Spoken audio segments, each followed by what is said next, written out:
दोस्तों, मोहन एस्ट्रोलॉजी में आप सभी का स्वागत है।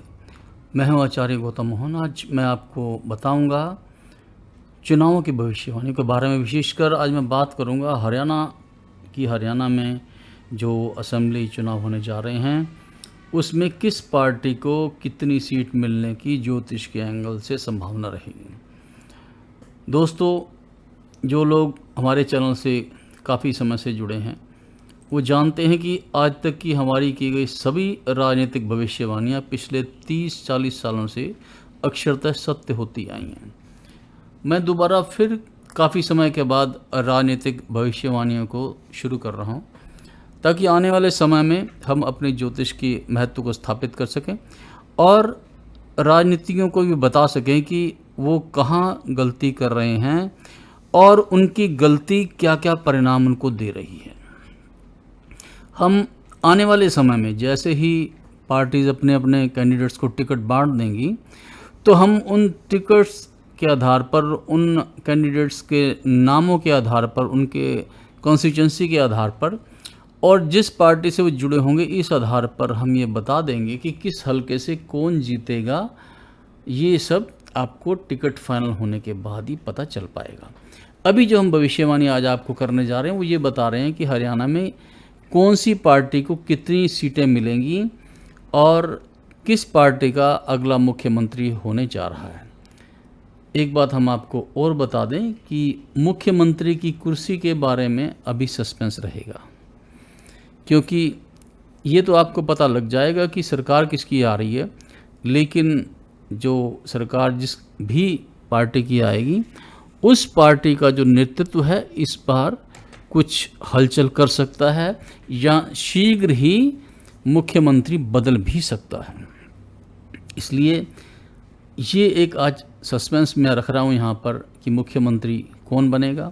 किसके ग्रह अच्छे होंगे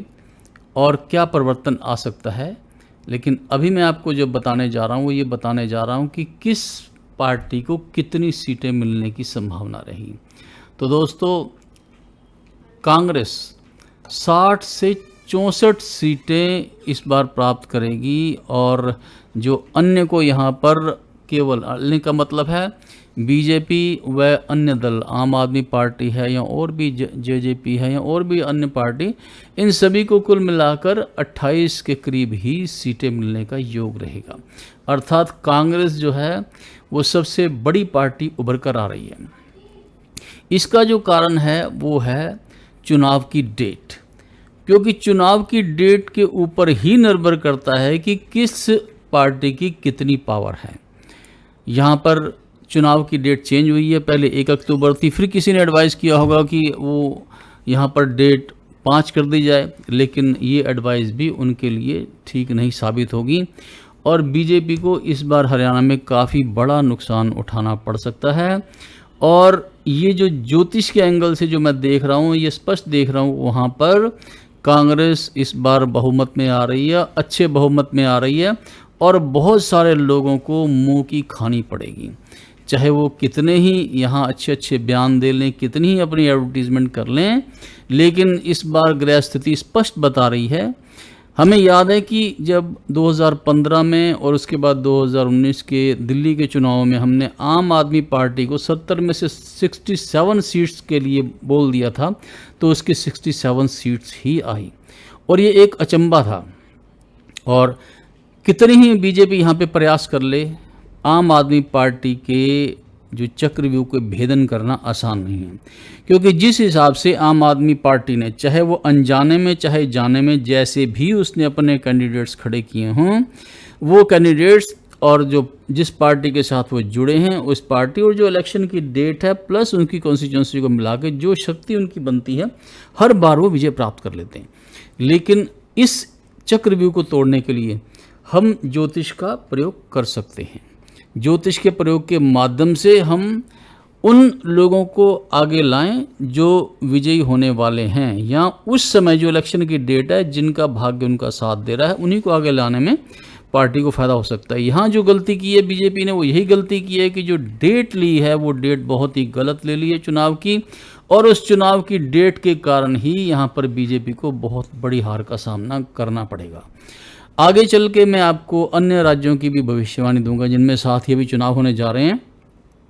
और आपको बताऊंगा, और पूरी कॉन्स्टिट्यूंसी वाइज डिटेल भी मैं आपको बताऊंगा। जरा इनकी टिकट का बंटवारा हो जाए, कांग्रेस का, बीजेपी का, अन्य पार्टियों का, फिर मैं आपको बताऊंगा कि किस किस कैंडिडेट की कितनी कितनी पावर है और किस किस कैंडिडेट के किस किस कॉन्स्टिट्यूंसी से जीतने की संभावना रहेगी। हम इतना अवश्य कह सकते हैं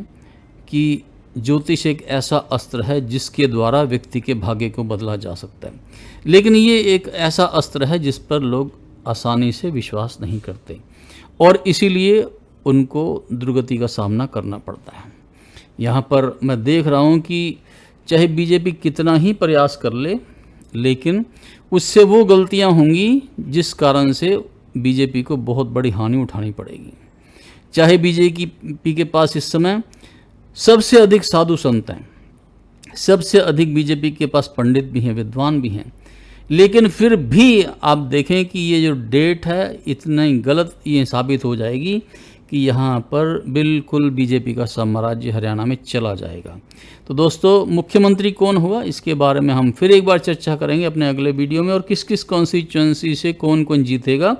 टिकट बंटवारे के बाद हम इसके ऊपर डिटेल में चर्चा करेंगे। तो दोस्तों, तब तक के लिए मैं लेता हूँ अपनी वाणी को विराम देता हूँ और आपसे लेता हूँ आगे। धन्यवाद, नमस्कार।